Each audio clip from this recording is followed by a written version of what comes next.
할렐루야. 이 시간 표적을 볼 수 없는 자라는 주제로 하나님의 말씀이 선포될 때 우리의 가려졌던 영적인 눈이 띄어지기를 원하고 또 여호와를 섬기는 자에게 허락하시는 하나님의 영광과 기쁨이 저와 여러분의 삶 가운데 충만히 임하시기를 주님의 이름으로 축원합니다. 아멘. 여러분 혹시 임사 체험에 대한 이야기를 들어보셨는지 모르겠습니다. 이분 알렉산더라는 사람이 있습니다. 이분은 특별히 하버드 의대 신경외과 교수로 있었던 분입니다. 이분은 두뇌, 뇌 전문가로 유명한 사람으로 알려져 있습니다. 이 사람이 그런데 어느 날 집에서 자다가요 침대에서 떨어졌어요. 근데 원래 뇌수막염이 있어서 그렇게 하다가 떨어져서 그런 사고를 당했는지 아니면 침대에서 떨어져서 뇌수막염이 생겼는지는 알 수 없지만 그런 일로 인해서 이분이 이제 병원에 실려가게 되었는데 그 순간부터요 혼수 상태에 빠져가지고 7일 동안 깨어나지 못하는 겁니다. 뇌 전문가가 뇌를 다쳐가지고 깨어나지 못하자 이분 친구들이 다 이제 의사하고 그러니까 이분 알렉산더를 어떻게든 애를 써서 살려보고자 애를 썼는데요 상태는 점점 안 좋아졌습니다. 뇌에 이제 염증이 생기고 이게 점점 퍼져나가서 뇌 전체가 이제 고름으로 이제 가득 찰 정도였다고 합니다. 그들이 봤을 때도 의사들이 봤을 때도 아무리 살려보려고 했지만 살 가망성 0%라고 그렇게 진단을 하고 이제는 죽었다, 뇌사에 이르렀다 이렇게 판단을 했다라고 합니다. 그렇게 해서 이 사람이 7일 동안 혼수 상태에 있으면서 특별한 체험을 하게 되었는데 임사, 죽음을 체험하게 되는 일이 벌어졌습니다. 뇌는 거의 죽어서 이제 모든 신경이 이제 마비가 된 상태였는데 이 사람의 영이 자기 육체를 빠져나와서 천국을 경험하는 일이 벌어진 것입니다. 그리고 7일간의 혼수 상태에서 이제 죽을 것만 같은 이 사람이 기적적으로 살아났습니다. 뛰어나가게 되었고, 그리고 이 사람이 자기가 본 천국에 대해서 책을 쓰게 된 것이 바로 이 책입니다. 나는 천국을 보았다. 왜 하나님께서 이 사람에게 특별하게 이렇게 죽음을 체험할 수 있는 그런 기적과 같은 일을 허락해 주셨을까? 특별한 은혜를 허락해 주셨을까? 라는 것을 한번 알아보니까요. 이 사람은 기독교 집안에서 자라났습니다. 그리고 특별히 감리교 가정에서 자라났는데 양 아버지도 이분이 이제 입양을 당해서 이제 양자로 이제 이렇게 양육을 받게 되었는데 이분의 아버지도 유명한 신경의학자였습니다. 결혼 후에도 이분이 줄곧 이제 신자로서 신앙생활을 했다고 합니다. 그런데 여러분 그렇게 기독교 집안에서 자라났고 정말 성실했기 때문에 이분이 진실한 크리스찬이라고 생각이 되었지만 실제로 이분은 명목상의 성도였다는 겁니다. 믿음, 하나님을 예배하고 있고 믿고 있는 것처럼 보였지만 이분은 실제로 하나님의 존재하고 있을 것이라고 여기면서도 하나님이 계신 것을 믿지 않았다고 합니다. 물론 신이 존재하겠지라고 하는 정도로 하나님을 믿었을 뿐이지 실제로 자기가 믿는 하나님으로 고백하지 못하고 살아오고 있었다는 겁니다. 그랬던 그가 뇌사에 빠져서 이미 생물학적으로 죽었다라고 판단할 정도로 심각한 상황에 이르렀을 때 하나님께서 그를 천국으로 인도해 주셨다는 겁니다. 자기 영이 빠져나가서 천국을 볼 수 있고 천국을 믿게 함을 통해서 그가 믿지 못했던 하나님을 믿을 수 있도록 하나님께서 특별한 은혜를 베풀어 주셨다는 사실이에요. 여러분 실제로 임사 체험하는 사람들이 종종 있습니다. 예를 들면 심장마비로 죽게 되면 이제 호흡이 멈추죠. 이 호흡이 멈추게 되면 30초가 지나면요 뇌도 완전히 이제 멈추게 된답니다. 모든 신경이 이제 멈추게 되면 이제 죽는 거죠 이제. 그런데요 5분 안에 심장을 다시 심폐소생술을 통해서요 다시 심장을 뛰게 하면 다시 그 죽었던 뇌도 살아나고요 산소가 도니까 사람이 다시 살아나는 그런 일들을 우리가 드라마 같은데 영화 같은 데서 통해서 보지 않습니까? 뭐 이게 심폐소생술을 한다고 해서 다 살아나는 게 아니고 100명 중 한 9명 정도가 이렇게 깨어나서 이렇게 깨어나는 그런 일들이 이제 생기게 되는데 그 사람들 깨어난 사람들 그들 중에요 가끔 이 사람들이 우리가 못 보는 것을 봤다라고 얘기하는 사람들이 있다는 겁니다. 전 세계적으로도 이런 일들이 그렇게 있었다는 그런 보고를 또 그 사람들의 이야기를 들을 수 있는데 자신들이 죽음을 경험했지만 죽음에서 다시 살아났다라고 이야기하는 것입니다. 여러분, 우리는 얼마나 많은 것들을 바라고 살아가는지 모릅니다. 돈도 많았으면 좋겠고, 자식들도 공부를 잘했으면 좋겠고, 하는 일도 잘 됐으면 좋겠고, 또 살아가면서 걱정 없이 살았으면 좋겠고, 얼마나 이것저것 살아가면서 많은 것들을 바라면서 욕심을 부리면서 살아가고 있는지 모릅니다. 그런데 우리가 건강할 때는 이것저것을 바라는 것이 많은데, 여러분, 내가 아팠다고 생각해 보십시오. 그리고 많이 아픈 사람에게 그에게 소원이 무엇이냐고 한번 물어보십시오.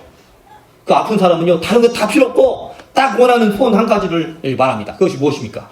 안 아프고 그냥 건강하면 살았으면 좋겠다. 이것이 나의 소원이다 라고 말하더라는 것입니다. 제가 말씀드린 이번 이 알렉산더 2번 교수님도요, 갑작스러운 사고로 혼수 상태에 빠지기 전까지는 천국에 대해서 별 관심을 갖지 않고 살았습니다.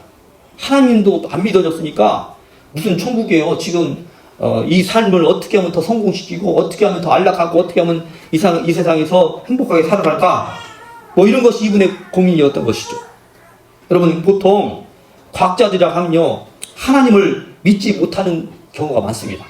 하나님을 믿는 것이 현실적으로 어렵다고 합니다. 워낙 똑똑한 사람이니까요, 자신들이 그 논리적으로 따져봐서 확인되는 것이 아니면 믿지 못하는 경우가 대부분입니다. 그런 사람에게 닥친 갑작스러운 사고는요, 불행 중 다행이라고 천국을 보고 천국을 경험하는 일이 그 사람에게 생겨나게 되었고, 자신이 본 천국에 대해서 이제 천국을 전하는 의사요 과학자가 될 수 있었다는 사실입니다. 여러분, 오늘 본문에서는 특별히 잘난 사람, 사회적으로 인정받고 있는 바리새인들이 예수님을 찾아 나왔다는 것을 말씀하고 있습니다. 이들이 예수님께 나온 이유가 무엇이었습니까? 예수님께 나와서 하는 말이 하늘로부터 오는 표적을 보여달라는 겁니다. 왜 이들이 갑자기 예수님에게 하늘로부터 오는 표적을 구하고 있는가? 이 바리새인들이 가지고 나온 한 가지 분명한 의도가 있었습니다. 그 의도가 무엇인가? 예수님 당신이 하나님이 보내신 메시아가 되심을 사람들이 믿고 있는데 정말 맞습니까? 이것이 사실이라면 우리 앞에서 그 증거를 보여달라는 것입니다. 당신이 지금까지 행하셨던 그런 기적 말고 하늘로부터 내려오는 기적과 같은 놀라운 표적을 보여달라고 요구하고 있는 것입니다. 그런데 여러분, 예수님은 이들의 요구를 거절하십니다. 12절을 보시면 예수님이 그들을 보시면서 마음속 깊이 탄식하시면서 어찌하여 이 세대가 표적을 구하느냐 말씀하시면서 이 세대에 표적을 주지 않으시겠다라고 말씀하셨습니다. 여러분, 왜 예수님이 표적은 안 보여주시고 깊은 한숨을 쉬었을까를 생각해 보시기 바랍니다. 또다시는 이 세대 가운데 표적을 주시지 않으시겠다라고 다짐까지 하셨을까? 왜 그러셨을까? 그 이유가 11절에 기록되어 있습니다. 바리새인들이 예수님께 어떤 태도를 나왔는지를 보십시오. 11절 말씀을 보시면 바리새인들이 나와서 예수를 힐난하며 그를 시험하여 하늘로부터 오는 표적을 구하거늘. 지금 이들이 어떤 태도로 나왔다고 말하고 있습니까? 예수님을 힐난하는 태도로 나왔다는 것은 쉽게 말씀드리면 시비 걸려고 나왔다는 겁니다. 여러분, 우리가 예수님께 나오고 예배 드리는 이유는요, 한 가지여야 되는데 다른 이유도 있을 수 있습니다. 여러분, 부모님 때문에 나오는 사람들도 있어요. 어떤 사람에게 물어봤더니 지금까지 교회를 다녔지만 깜짝 놀랐습니다. 사실 목사님, 저는 하나님을 안 믿어요. 못 믿어요. 그런 얘기를 하는 겁니다. 50평생을 교회를 다녔어요. 그런데 그 얘기를 저한테 고백을 하는 거예요. 근데 제가 부모님이 충격받을까봐 부모님한테 이 얘기를 못 하겠어요. 그러니까 저 교회 나오라고 하지 마세요. 어쩌다가 내가 부모 집에 오게 되면 그건 어쩔 수 없이 나가는 거니까 저한테 신앙생활 어떻게 하라 그런 얘기를 하지 마세요. 라는 이야기를 듣게 되었습니다. 여러분, 교회에 나오는 목적은요, 예수님을 믿고 천국에 가기 위함이고 구원받기 위함인 거예요. 이거 말고 다른 일들도 있을 수 있고 축복도 있을 수 있고 하나님께서 우리에게 은혜를 베풀 수 있지만, 여러분, 이 목적을 우리가 잃어버리고 이것에서 실패한다면 우리가 교회에 나와서 어떤 유익이 우리에게 있겠냐라는 거죠. 지금 바리새인들이요, 예수님께 나온 것은요, 다른 게 아니었어요. 시비 걸려고 나왔다는 거예요. 예수님 앞에 나와서 병고침을 받고 구원을 받기 위해서 나왔고, 우리가 아직도 깨닫지 못한 것을 예수님 통해서 깨닫고 하나님을 제대로 알게 되는 그 놀라운 영적인 축복을 받기 위해서 나온 것이 아니라 예수님 앞에 시비를 걸고 예수님을 시험하라고 나왔다는 사실.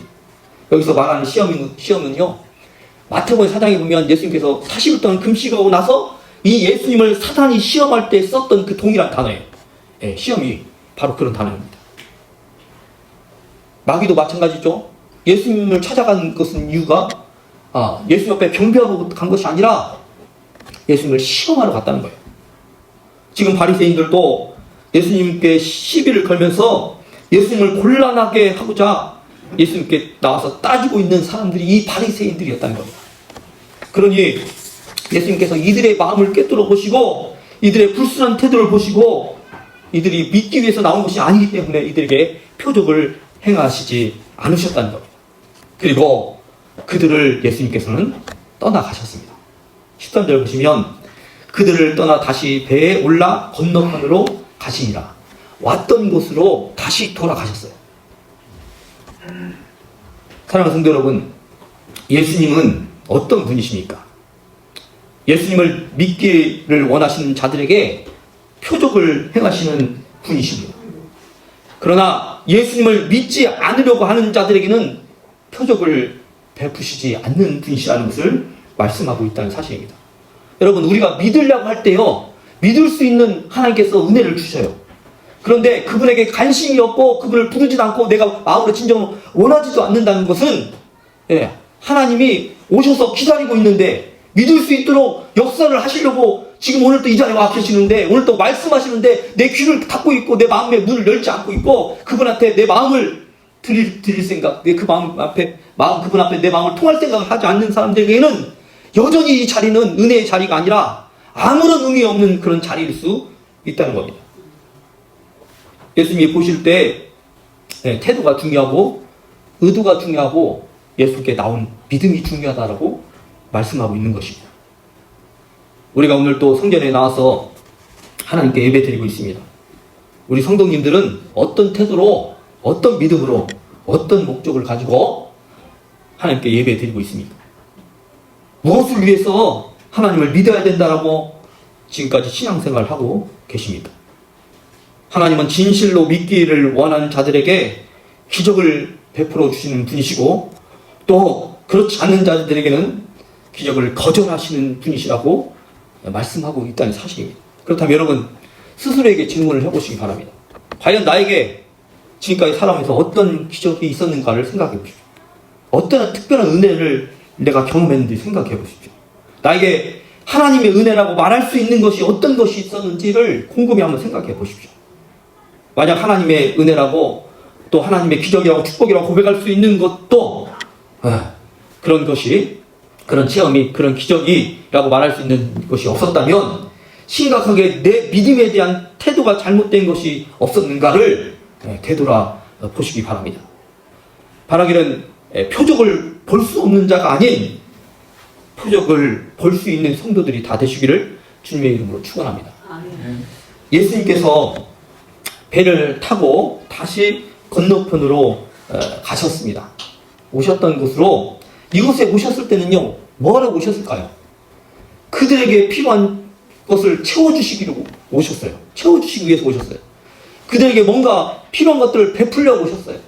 기적도 베푸시고 병고침도 베푸시고 그들에게 영적으로 깨우치지 못했던 하나님의 말씀을 깨우쳐서 하나님을 바르게 믿을 수 있도록 그런 영적인 축복을 허락해 주시기 위해서 이들을 찾아오셨다는 겁니다. 바로 이것은 마가단이라고 불리는 곳입니다. 마가단. 달마누다라고도 이렇게 성경에는 기록되어 있는데요. 그렇게 예수님께서 이곳에 오셨지만요, 다시 되돌아갈 수밖에 없었던 이유. 예수님을 믿지 않고 예수님 옆에 시비를 걸고 예수님을 거부하는 이들에게 더 이상 기적을 행하지 않고 또 기적을 행해봤자 이들은 믿지 않는다는 것을 알고 다시 왔던 곳으로 건너편으로 배를 타고 돌아가시고 말았다는 사실입니다. 갈릴리 동편에 있는 이곳은 가버나움이나 벳세다로 돌아가셨다는 것을 생각해 볼 수 있는데, 오늘 본문에서 예수님께서 특별히 오병이의 사건을 언급하고 있어요. 그것을 볼 때요, 제 생각으로는 벳세다로, 오병이가 벳세다 들녘에서 벌어진 사건이 아닙니까? 벳세다로 가신 것이 아닌가라는 생각이 듭니다. 어쨌든 달마누다 막달라라는 곳에서 다시 그곳으로 돌아가셨는데, 바로 이때요, 식사 때가 된 것인지 갑자기 제자들이요 떡을 찾았습니다. 떡을 찾아보니까요, 이제 떡이 우리나라식으로 이제 밥이고 주식이 아닙니까? 그러니까 빵을 찾았다는 거예요. 예. 그 나라는 떡이 없어요. 예. 그래서 그 나라의 빵을 우리나라 말로 번역하면서 떡으로 이렇게 바꿔서 이렇게 기록한 거거든요. 우리나라에 옛날에 빵이 없었던 것처럼 그 나라는 떡이 없으니까. 지금 그래서 밥을 먹으려고 제자들이 떡을 찾았는데 떡이 한 가지밖에 없는 것을 알고, 아차! 떡을 챙겨왔어야 하는데 떡을 깜빡했구나 라는 것을 비로소 알고요, 큰일 났다 하면서 이 일로 제자들끼리 이제 수군거리고 있는데, 예수님이 이들에게 경고를 하십니다. 이것은요, 명령을 하셨다는 말입니다. 15절을 보십시오.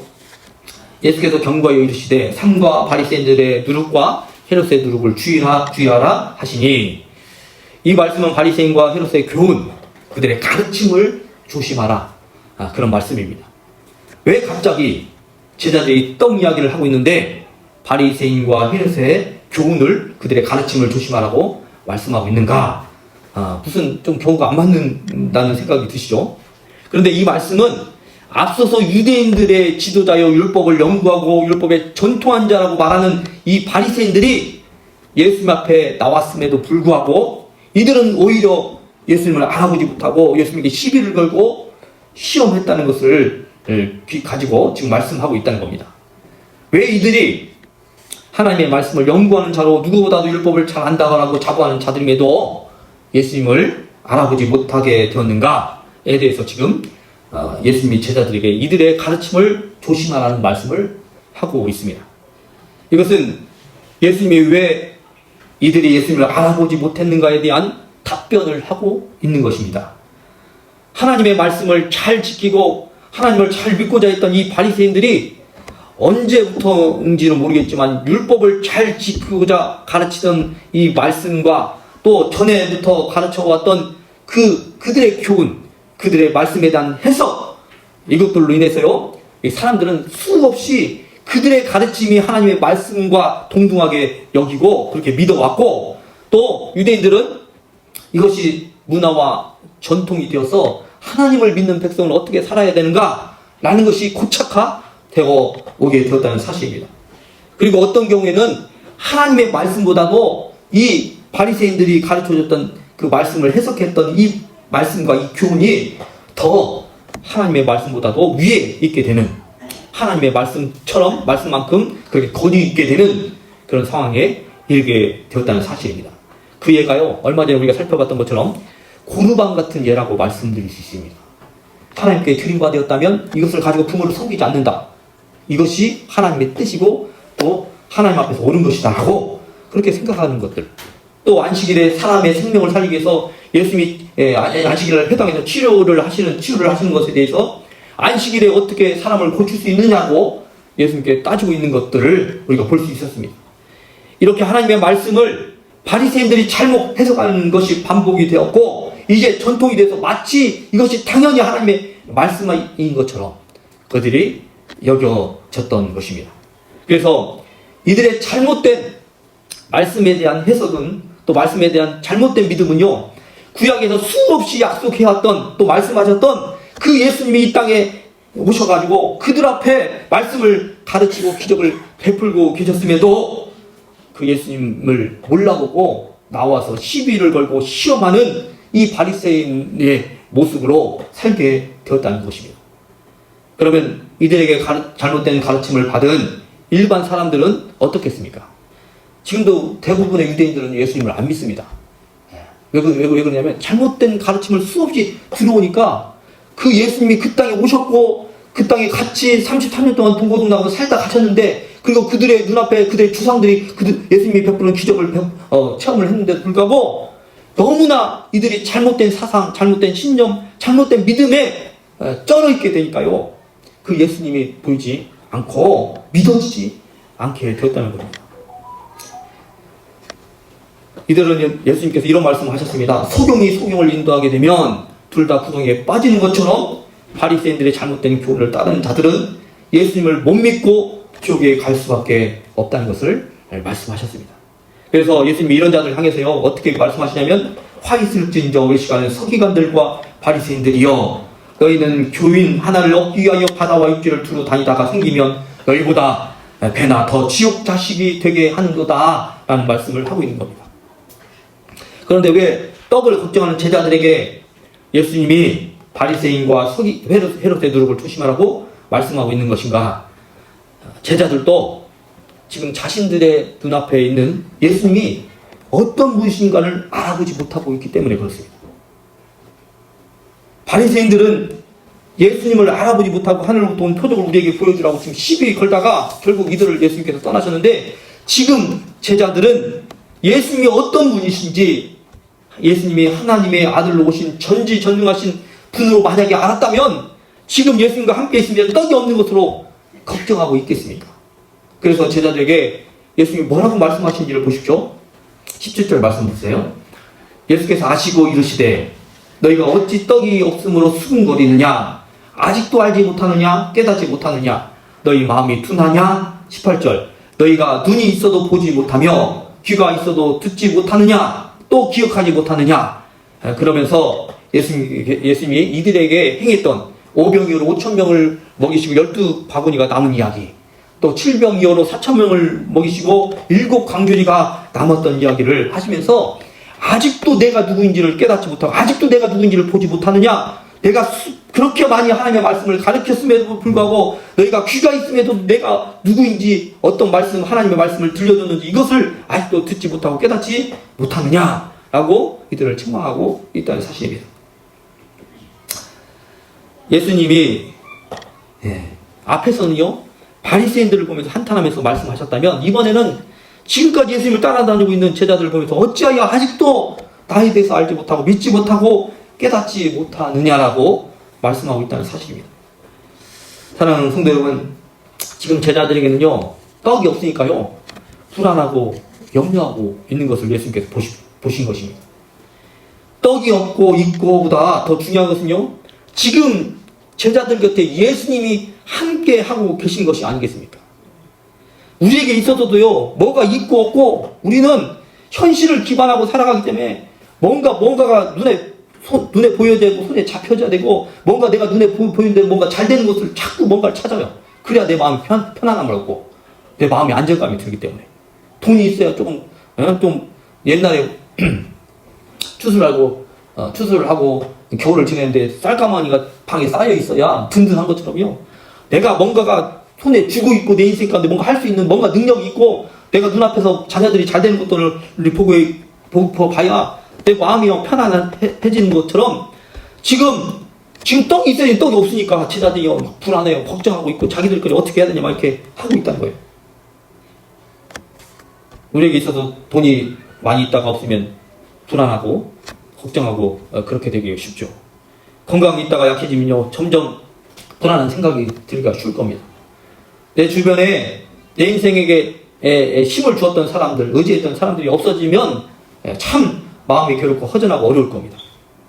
그러나 우리가 기억할 것은 떡이 있고 없고가 문제가 아니고, 돈이 있고 없고 건강하고 병들 없고 이런 것이 문제가 아니고, 지금 진짜 문제는요 내 눈앞에 보여주는 현실을 넘어서 우리와 함께 하고 계시는 주님이 우리와 함께 하고 계시다는 것을 볼 수 있느냐, 믿을 수 있느냐가 우리의 진짜 문제라는 사실입니다. 진짜 믿음은요 어떤 기적이 눈앞에서 벌어지고 말할 수 없는 큰 재물이 생겨나는 그런 일들이 벌어지고 죽어야 되는 병에서 고침을 받게 되는 그런 상황에서 주님을 믿는 것이 아니라, 그런 것이 우리의 삶에 일어나지 않더라도 하나님은 나를 여전히 사랑하시고 현실은 불안하고 암울할지라도 하나님이 나와 함께 하시고 계신 것을 믿는 것이 진짜 믿음이고, 어떤 실패 가운데서도 하나님이 마침내 나를 구원해 주시고, 비록 내가 이 땅에서 어떤 질병에 시달려서 죽게 되는 일이 벌어질지라도 내 영혼을 반드시 저 천국으로 인도해 주실 하나님을 믿는 것이 진짜 믿음이요, 이것이 우리에게 진정한 표적이 되어야 될 줄 믿습니다. 사랑하는 성도 여러분, 저와 여러분은 무엇을 보면서 하나님을 믿고 있습니까? 무엇을 보지 못하면 믿는 것이 믿지 못하는 것입니까? 사랑하는 성도 여러분, 오늘도 그 무엇보다도 우리가 봐야 될 표적은 무엇이냐? 예수 그리스도를 우리를 위해서 이 땅에 보내셨고, 우리를 살리시기 위해서 예수 그리스도를 이 땅에 보내셨을 뿐만 아니라 우리를 위해서 죽게 하셨고, 또 우리를 위해서 죽음 가운데 부활하시게 하신 그것을 믿는 것이 우리가 바라봐야 될 진정한 표적이 되어야 될 줄 믿습니다. 그 주님을 바라봄으로 우리 현실 가운데 일어나는 어떤 안 좋은 상황, 어떤 불행하다고 여겨지는 그런 상황, 또 우리가 실패를 만나고 힘들어하는 그 상황 가운데서도 우리 주님이 우리와 함께 하시고, 또 그 모든 것들 가운데서 우리를 구원하시기 위해서 하나님께서 우리에게 기적과 같은 일로 또 행하고 계시고, 또 우리에게 베풀어 주실 것을 끝까지 믿음으로 승리할 수 있는 진정한 표적 예수 그리스도를 보면서 믿으면서 살아가는 저와 여러분 모두가 되시기를 주님의 이름으로 축원합니다. 기도하겠습니다. 오 하나님 아버지, 은혜를 감사를 드립니다. 죄 많은 우리들을 살리시고 구원하시기 위해서 이 땅에 예수 그리스도를 이 땅에 보내주시고, 오늘도 우리를 포기하지 않고 여기까지 우리를 인도하고 계시며, 또 이 세상을 떠나갈 그날에 우리를 천국으로 인도하실 분이 우리 하나님이심을 믿게 하여 주시옵소서. 어떤 상황 가운데서도 우리가 바라봐야 될 분은 우리 주님이심을 믿게 도와주시고, 어떤 일이, 어떤 축복이 우리에게 안겨지지 않고 어떤 기적이 일어나지 않더라도 우리 주님이 이 세상에 오셔서 우리의 주가 되셨고, 모든 인생의 생사복을 주관하고 계시고 다스려 주고 계시고, 또 우리를 구원하신 분으로 믿는 이들만큼은 우리 모두가 승리하는 우리 남들의 모든 성도들이 되게 하여 주시옵소서. 결국 마침내 하나님께서 우리를 다스려 주시고 우리가 함께하고 계실 때 우리에게 떡이 없어도 떡이 생겨나는 일이 벌어지게 될 줄 믿습니다.